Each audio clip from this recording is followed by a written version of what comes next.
My aim is to go beyond just the history of Ottoman archaeology and try to write an Ottoman history of archaeology. The difference is subtle, and it's much more difficult than it seems to really write this history, but the whole point is to try to look at a process that is generally considered from a Eurocentric perspective as something that may have had repercussions and agency in the East. Not necessarily from an anti-Orientalist point of view, but at least try to look at whatever depth, whatever dimension of the process may be within the context of the Ottoman Empire, within the territories of the Ottoman Empire. I call this the prehistory of Ottoman archaeology for two reasons. First of all, historically, it is a prehistory because the history of Ottoman archaeology, at least that has been documented, starts more or less with Osman Hamdi Bey. For reasons that are extremely varied, but one of which is, of course, the Turkocentrism of Turkish history, the fact that Turks want their Ottoman history of archaeology to start with an Ottoman, and therefore Osman Hamdi Bey, who became the director of the museum in 1881, is the ideal candidate for that Turkish history of Ottoman archaeology. There is, of course, a predecessor to Osman Hamdi Bey, and I'm proud to say that he's German.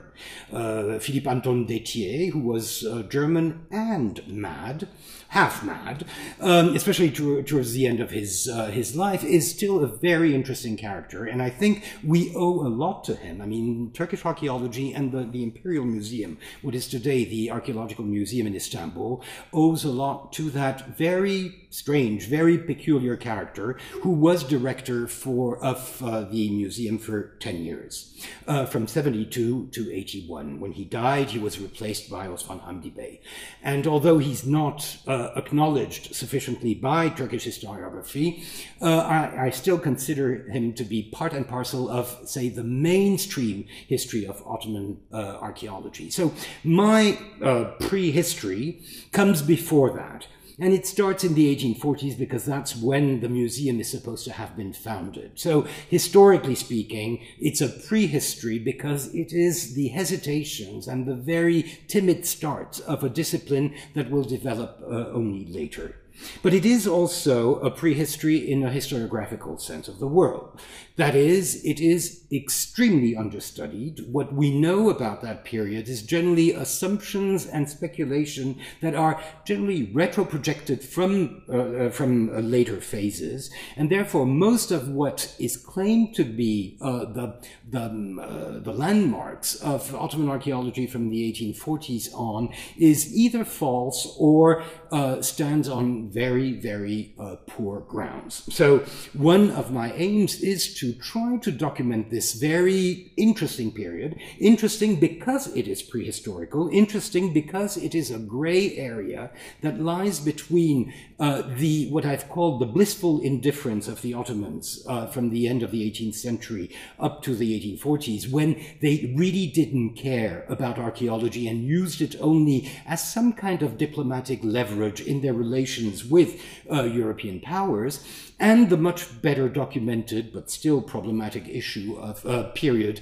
of Ottoman archaeology from the 1880s on. Between these two is this gray zone of when the discipline is formed and when the institutions that characterize it are formed. For purposes of simplicity, and because I think it is important to have some kind of a structure, I will touch upon three issues. The first is the institution, that is the museum itself, as a locus of political, ideological concentration of a certain message that goes in the direction of civilization with a capital C. The second point I will touch upon is the collections. That is, the purely archaeological and supposedly scientific aspect of the question, how the Ottomans started to engage with the discipline of archaeology, and how much of that can be traced through what we know about the collections and the constitution of these collections. And the third is one of the most important aspects of archaeology, especially outside of Europe, law. That is, the rights of property over the objects, and the big question of who owns what and who gets to use what. And therefore, these are the 3 points on which I will base my presentation to give you an idea of what I call this this prehistory of Ottoman archaeology. But first, a prelude, because even before prehistory, there are the dinosaurs. There is some kind of a Jurassic Park of Ottoman history, and that is the very romantic period, which I think is best expressed by the detail from this little painting by Casas, which is now preserved in Istanbul at the Pera Museum. It's, of course, a scene, a typical scene of the Golden Horn, but this focus on this little detail gives you, I think, a very touching image of what was really happening in the 1780s. That is, Greek antiquities being loaded on frail embarkations in order to be carried to certain ships and then carried back to Europe. Interestingly, I have colleagues in France who've worked on this image and have been able to identify practically all of the objects that were represented on the painting and are now in European collections. So for the history of collections, I think that is an obsessive, compulsive, but beautiful kind of exercise that needs to be done more often to try to understand how all this works.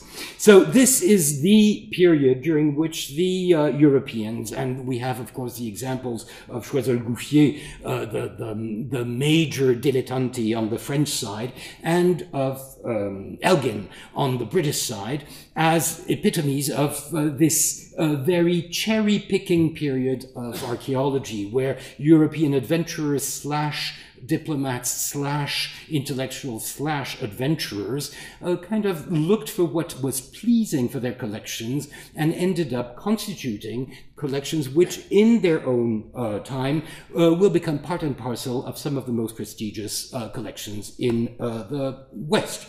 And of course, I don't have to remind you of the famous episode of the Parthenon friezes.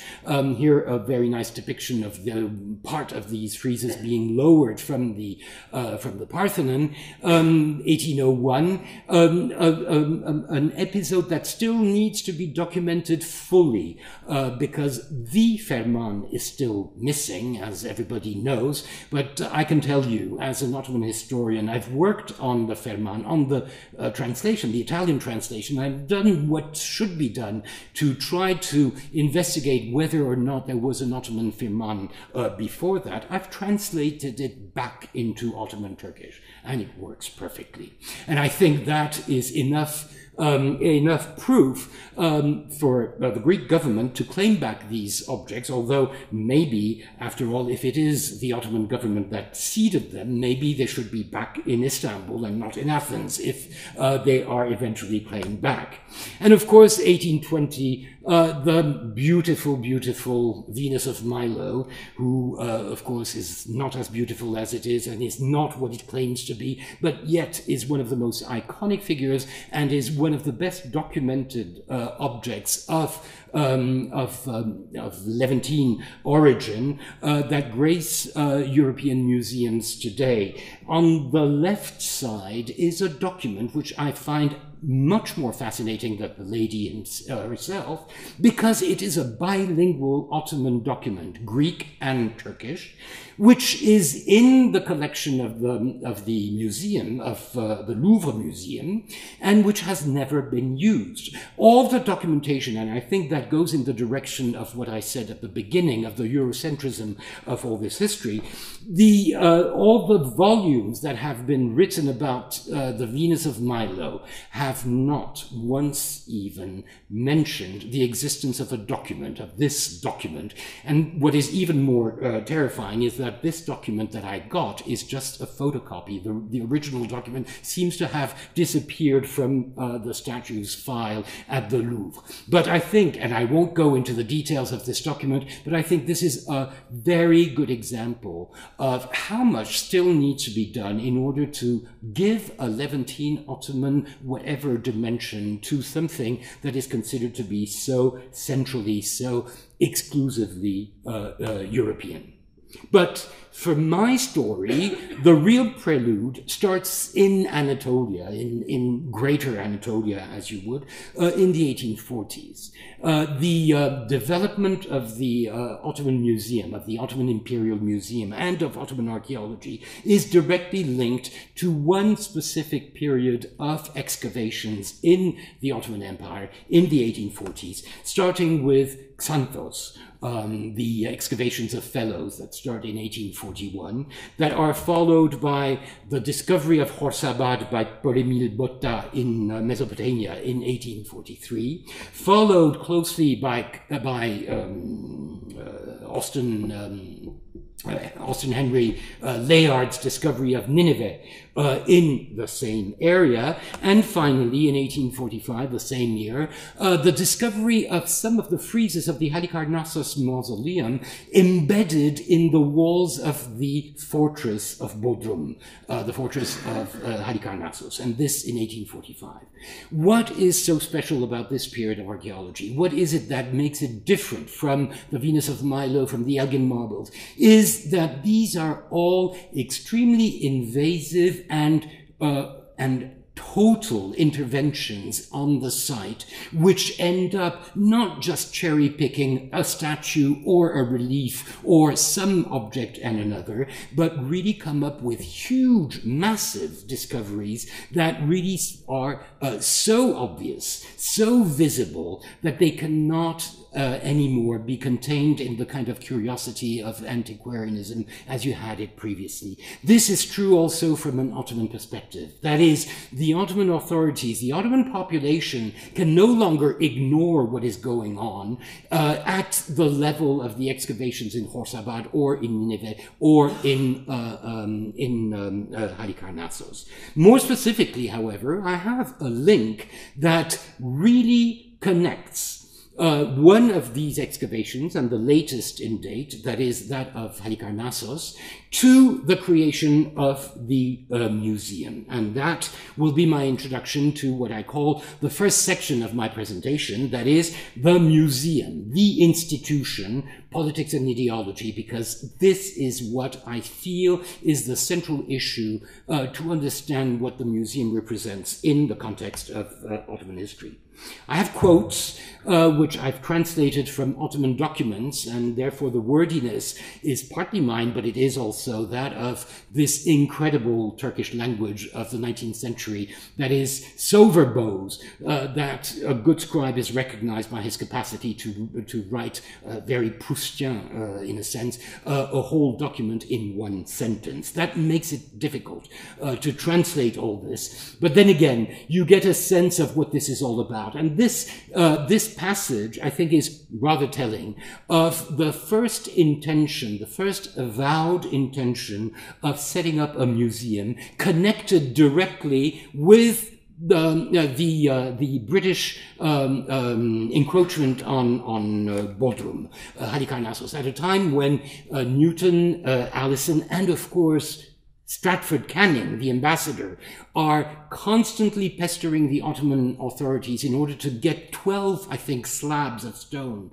from the castle of, from the fortress of Bodrum. This is what is found at the end of one document concerning this. Basically, what the Ottomans are saying is that they are a bit fed up with all these demands. They are now realizing that it is important to have a museum. This is a civilizational dimension. And therefore, they are envisaging to set up a museum which will give them the possibility of refusing all these authorizations that the British, especially, and all the civilized nations are making on them. And thus, they will create their own collection. But as they conclude, if we were to refuse to give these now, because they don't have a museum, Monsieur Canning would be offended. So the stones are given, and therefore all these friezes from the Halicarnassos mausoleum will end up at the British Museum, thanks to this the perseverance of Canning. But this is followed, this is dated from the 31st of December 1845.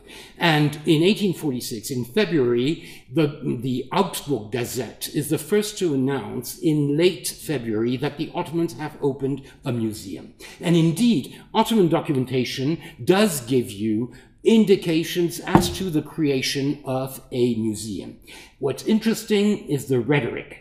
In all European states, antiquities consisting of three-dimensioned images. That's what they call a statue at the time. And other representations are much appreciated and admired for well-known reasons, God knows why, and special places by the name of museum are set up for them at great cost. So this is the civilization argument. They are doing it, so we have to do it. It is something of value, even if we don't have exactly an explanation for this. And therefore, a section of the arsenal, what they call the arsenal is Ayarini. Anybody who's been to Istanbul knows of this church, which stands really at the entrance of Topkapı Palace, and is a smaller but very beautiful church of the 6th century, which is one of the rare churches that was never converted into a mosque, for the simple reason that it was used as some kind of a warehouse for the palace, and especially from the 18th century on, as an arsenal for weapons, basically.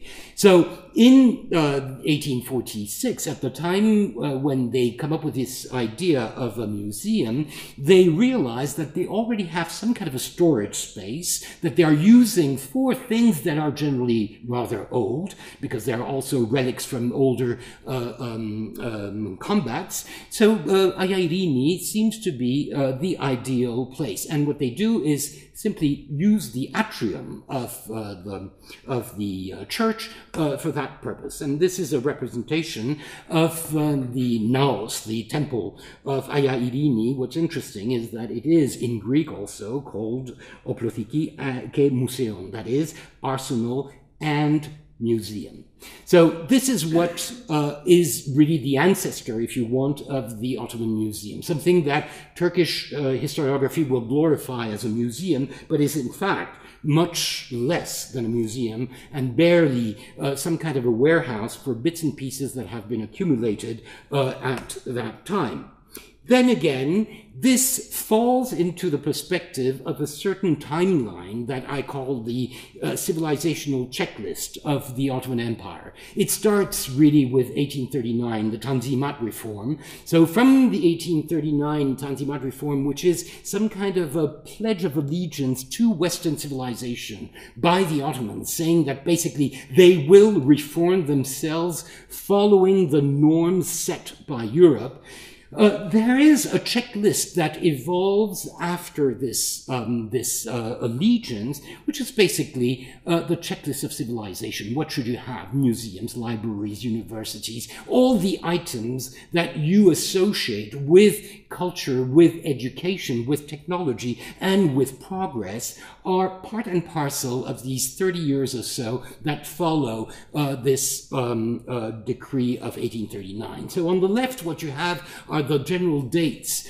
of modernization, westernization as you have it in the Ottoman Empire. And the right side, I've put what I find to be the important dates of archaeology and museology and anything that relates to heritage. And you can see the parallelism. I mean, establishing a university, establishing an academy of sciences, or even establishing the first national quote-unquote bank in the form of the Imperial Ottoman Bank are part and parcel of the same kind of emulation of Western progress, Western modernity. And the opening of the museum at Ayarini is really one of the initial steps of that programmatic project of modernity.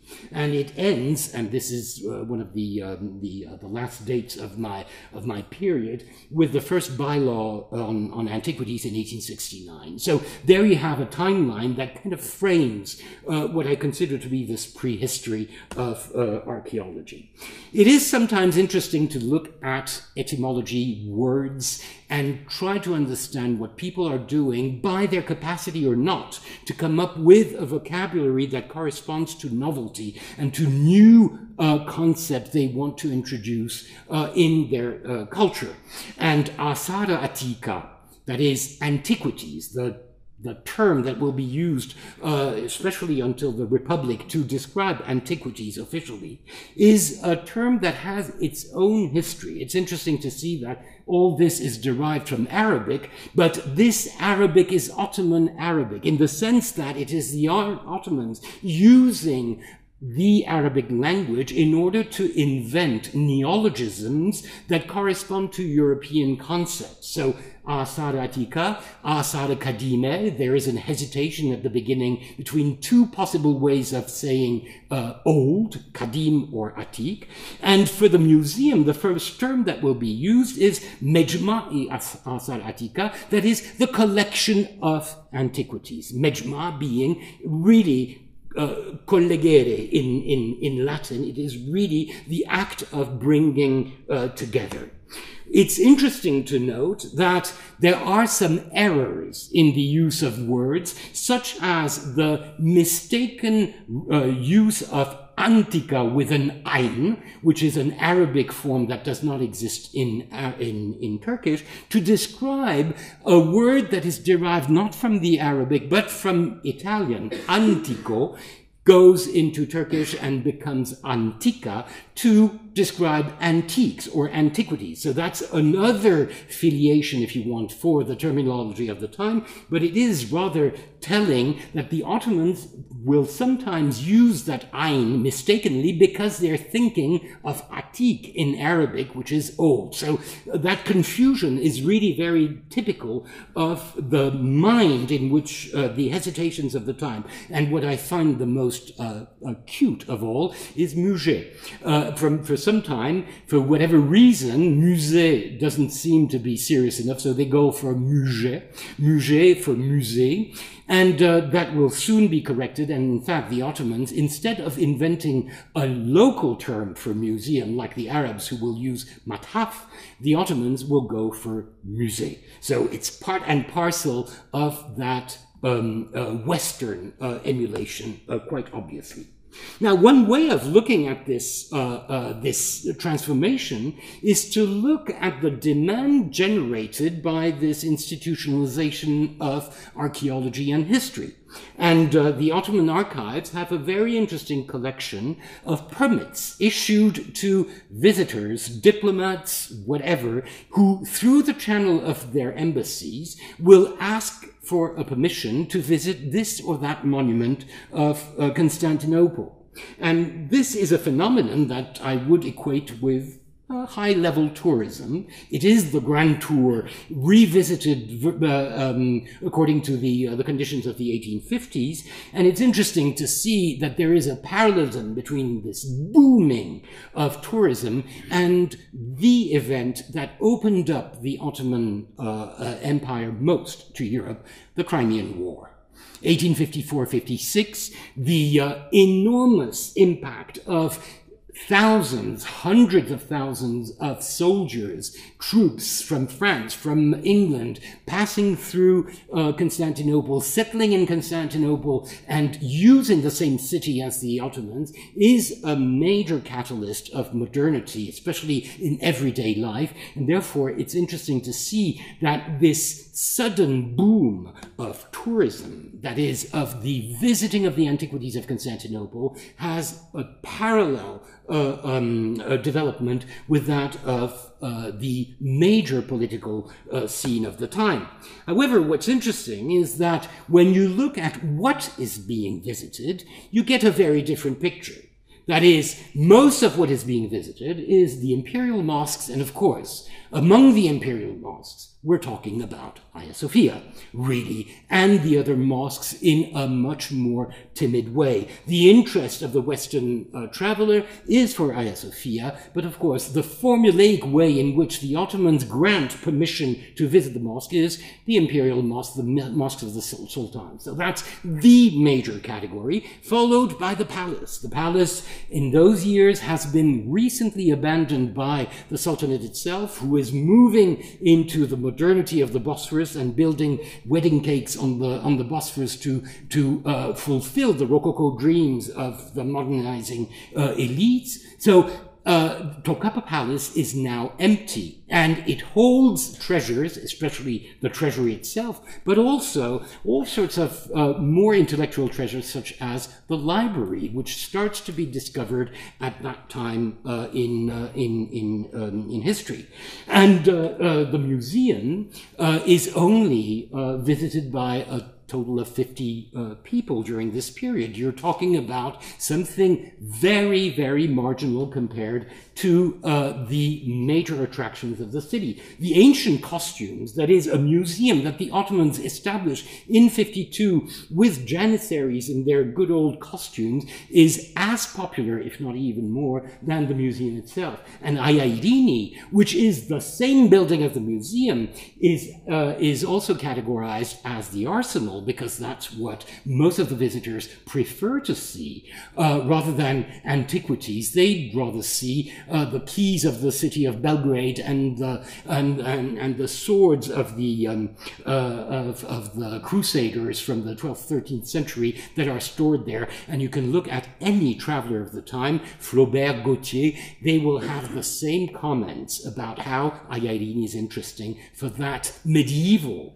kind of history, rather than the antiquities that lie in the atrium. And when you look at some of the images that are, of course, much later, this is from the 1880s, but this is the nave of Aldini. From the very start, the nave that is the noble part of the museum has been transformed into some kind of a museum of medieval chivalry, holding all sorts of weapons and oriflammes and all sorts of objects of that kind, whereas the atrium in the back is where the antiquities are.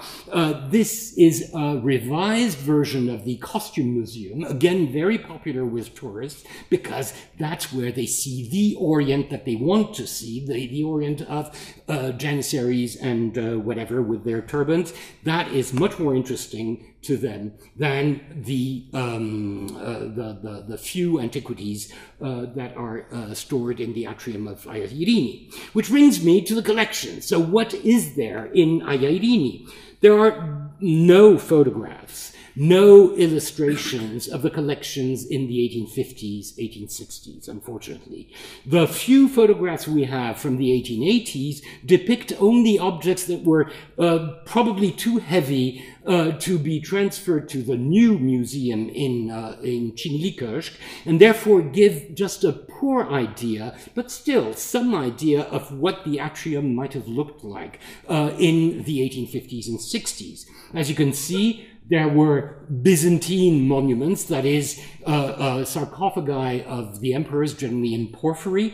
There was the famous chain that closed the Golden Horn, and bits and pieces of antiquities that were strewn around the floor, together with these interesting kettle drums from the good old Janissary regiments. So it was a mix of all sorts of objects with no catalogue, no rationality, some kind of a warehouse, some kind of a storehouse of antiquities. And if you look at the way in which these collections were constituted, you get a sense that this chaotic situation was practically inevitable. This is a circular order that was sent out to all the provinces, asking the governors and whatever to basically dig, find, and send, without any specification of what was what. The description you have of antiquities is rather cute, when you have stone lids, tombs in the shape of boxes inscribed all around, and images of men and animals. I mean, that is the kind of description they have of antiquities, referring obviously to sarcophagi and to inscribed pieces of stone. So what they want is basically to ransack whatever is available, have it sent from the provinces to the capital in order to constitute a collection. And that is why most of the objects that came in during that period have practically no provenance. One very good example is this huge head of a Medusa, which was catalogued as coming from Aldini, but nobody knew where it had originated from. Obviously, many of these heads were found in Istanbul, so it was clear that it came from the capital, but it is in the l'Illustration of 1869 that I was able to find, totally by chance, an article that referred to the discovery of this object near the column of Constantine in Cemberlitaş. So most of the work on the provenance of these objects that are now, today, still unidentified needs to be done through all sorts of sources that are not available at the museum itself because they were not documented as part of an archaeological quest. Now, I have one particular case that I find rather telling of the situation in the 1840s. This is a letter that came from the governor of Jerusalem, where he informs the Grand Vizier that he found in Ascalon, this is Ashkelon, north of Gaza, an object 3,600 years old, a stone antique with images of 3 humans and a few animals, highly desirable. Everybody's running after this, and of course the luck was that there was a drawing accompanying this letter. And here's the drawing. The drawing represents a scene that is in mythology is generally associated with the sleep of Ariadne in Naxos, and her being surprised by the fawns of Dionysus. But this is the picture that accompanied the document, but there was a description. There was a description. The guy had gone to Jerusalem and asked the Frankish experts there, probably the consuls and priests at the Catholic Church, what this was about. And here is the answer he got. This antique is 3,600 years old, and the Sphinx, Sphinx in Turkish, on it was a beautiful monster who stood on a mountaintop near the country of Istef, that's Thebes, and which, as can be seen, has the head and body of a girl, the legs of a dog, the claws of a lion, and the wings of an eagle. And this Sphinx would ask a question. I think you know the story. So basically what he was doing was reciting, for whatever reason, the story of Oedipus Rex. And one wonders why, unless you look at the detail, but there is indeed a Sphinx, and that the poor guy he interrogated in Jerusalem apparently had no other reference on this object than that image of the Sphinx at the end, and took that as the only way to kind of bring a narrative to this object. And the good governor just swallowed that and repeated it back to his authorities in Istanbul. And that's how it arrived and was decided to be included in the museum. And it is now in the collections of the museum. It's not on display because it's ugly, because it's not 3,600 years old. It's a late Roman horror of a piece of a sarcophagus, which has no other interest than to realize that it was catalogued as being probably from Salonika. This based on the workmanship, but what this proves, and this is the catalogue, it's the Bible of the Istanbul Museum, it's the Mendel catalogue. It is, in 1914, catalogued as being from Salonika, probably. And what this proves is that it's not Salonika, it was Ashkelon. Now, is this important from the perspective of archaeology? I don't know. But what it is very significant in terms of trying to understand the dynamics of this chaotic constitution of a collection that means nothing because it was collected in a haphazard way. It's only in 1868, that is towards the end of my period, that Albert Dumont, who spent some months in Constantinople, tried to establish some kind of a summary catalogue of the collection, but in most cases he was guessing. And the catalog, the first catalog that was really published by the museum in 1871 by Gould, who was just a history teacher at the Imperial Lycée, is a marvel of naive reproductions. And here you can recognize the same piece of the Naxos scene, but it's a wonderful combination of very naive and charming engravings with a text that has absolutely no meaning and no archaeological and historical foundation whatsoever. So we're talking about a non-collection in that sense, a collection that has no catalog and no meaning.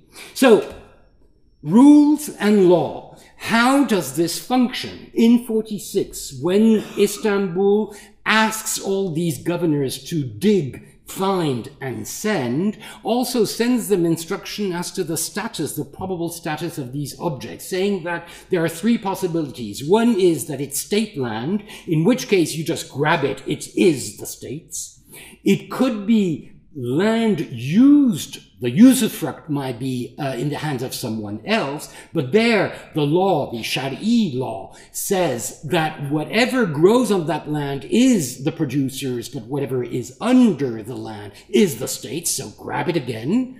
But the only exception is whatever can be found in the private property houses of individuals. That has to be taken only against a reimbursement of the value of the object.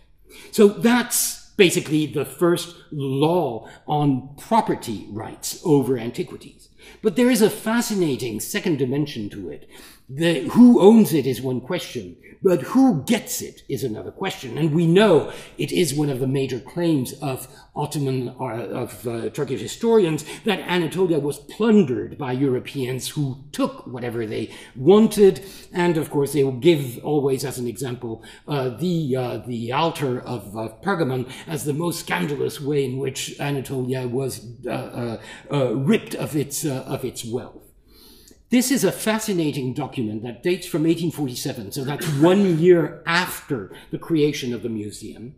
And this is a proposal by the British Museum of collaboration on these antiquities. And Article 7 says, all antiquities discovered shall belong to the Sublime State. Sublime State means the Ottoman Empire. And Article 8 adds a precision. If two objects of a kind should be found, one of them shall belong to the state of Britain, and if it is made of precious metal, its exact value shall be paid in full. Which means that Britain can have a claim only to doubles. A few years from that, all the documentation repeats exactly the same terms, but in reverse.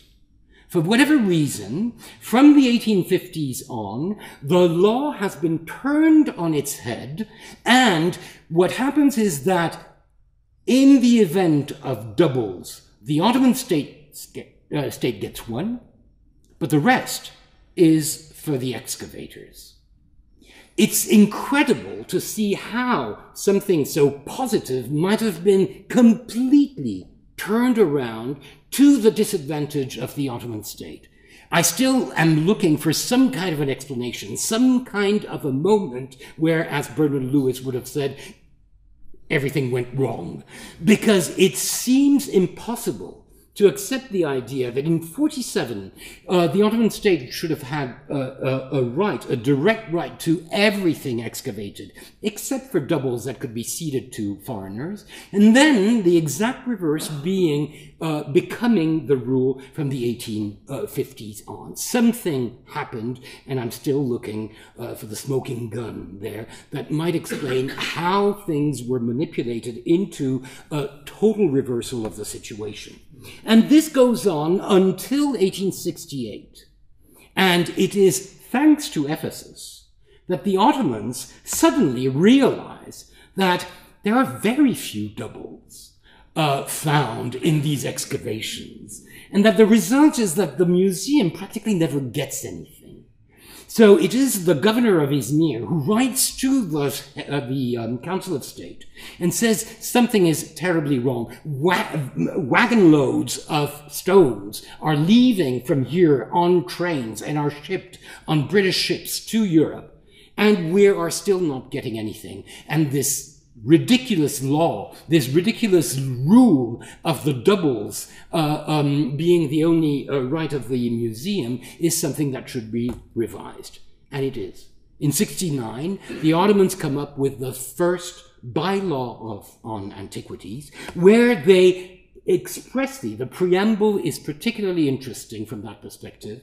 The preamble says, first of all, that, of course, the typical civilizational claim that nobody ignores how important it is to constitute collections of antiquities for the sake of history and humanity and culture and whatever, and that the Ottoman Sultan is one of the major well-doers in this respect. Fine. Then, further down, they explain that they had a strange rule that of two identical objects gave only one to the Ottoman state, and that this has been abrogated. But what is even more interesting is that the preamble here says that for these reasons, all the measures that have been adopted have been very far from really responding to the objective that was the main objective, and the museum has remained a project. In a sense, in 1869, the Ottoman state itself, in constituting its first bylaw on antiquities, wipes away, ignores totally practically 25 years of practice, recognizing us in a sense that the creation of a museum in 1846 was null and void, and that it was only now that a museum would be created. So that is, I think, a very strange, very interesting admission, in a sense, of what I call the prehistory of archaeology, the realization that what they had done until then was null and void, and that they would be starting now. So I will conclude with two conclusions. The first is the good news. The good news is the classical historical narrative. From 1869 on, the museum does become a rather dependable, rather well-documented collection. And Philippe Anton Détier, whom you can see here posing with objects around him, that was the subject of an article I did on him, and his 1874 law on antiquities are there to prove that there is an institutionalization that started there. The museum, the move from Ayarini to the tiled pavilion, Çinili was a strange move in the sense that this is a 15th century beauty of Ottoman Persianate art. Why use it as a museum is a totally different question. But at least what was done with it was still not at par with the museology of the time in the West, but at least it was a catalogued collection that was solid enough to make it possible for our hero, Osman Hamdi Bey, whom you see in a pose, in a conquering pose, on top of one of the colossal heads of Mount Nemrud, to really develop this into a full-fledged institution of knowledge and of archaeological expansion.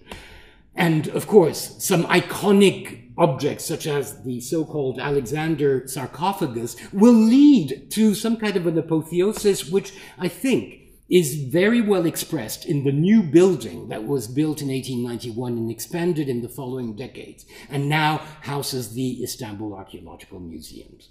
That's the good news. Now, the bad news, because there is also bad news, the bad news is my shorter other conclusion. The bad news is, you will remember that I was complaining that in 1861, everybody went to Hagia Sophia and to Topkapi Palace, and practically nobody went to the museum. In 2011, the situation has not changed. The proportions are exactly the same. It's fascinating, and I think it's very significant.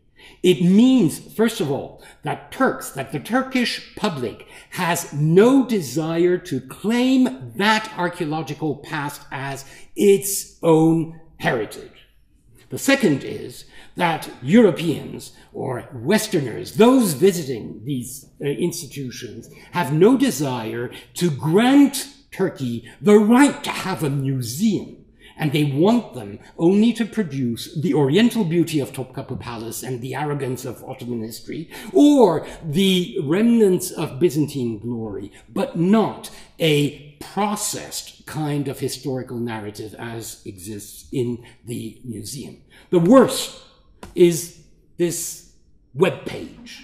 The Panorama 1453 is an invention, a rather recent invention in Istanbul. It's a panorama, a bit like these dioramas that you had in the 19th century, circular paysages, a bit like what was done in Berlin for Pergamon, but very different, with a scene representing the conquest of Constantinople in 1453 by the glorious Ottomans. And this is called a museum.